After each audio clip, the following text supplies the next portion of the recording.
Hi friends, வணக்கம். இன்றைக்கி நம்ம பார்க்க போகிற ரெசிபி வீட்டிலே குக்கர்லேயே எப்படி தக்காளி சாதம் பண்ணலான்னு பார்க்கலாம்.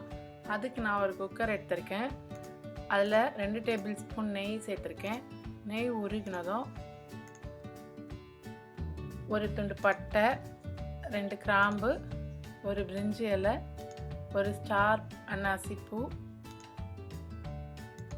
ஒரு ஏலக்காய், இது எல்லாத்தையும் சேர்த்துட்டு 2 பச்சை மிளகாய் சேர்த்துருக்கேன் காரத்துக்கு.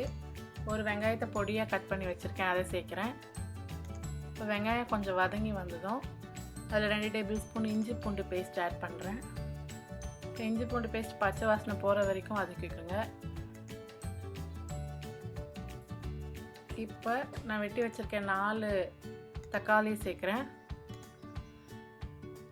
தக்காளி கொஞ்சம் வதங்கி வந்ததும் 1/2 டேபிள் ஸ்பூன் மஞ்சள் தூள், 1 டேபிள் ஸ்பூன் மிளகாய் தூள், 1/2 டேபிள் ஸ்பூன் கரம் மசாலா சேர்க்குறேன்.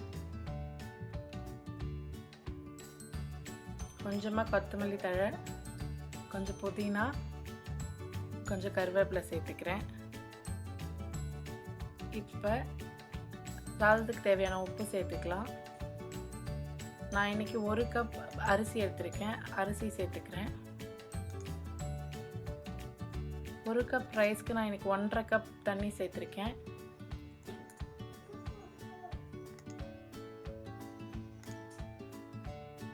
இப்போ நான் 1/2 கப் போல் தேங்காய் பால் சேர்த்துக்கிறேன். இது ஃப்ரிட்ஜில் இருக்கவே கொஞ்சம் கட்டியாகிடுச்சு, ஆனால் அது 1/2 கப் தேங்காய் பால்னு எனக்கு தெரியும்.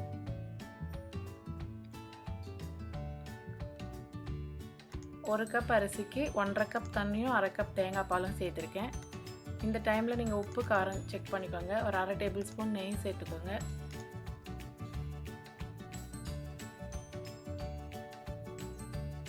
இப்போ குக்கரை லெட்டு போட்டு மூடி வச்சுருவோம். 3 விசில் விட்டுருக்கேன் நான் இன்றைக்கி.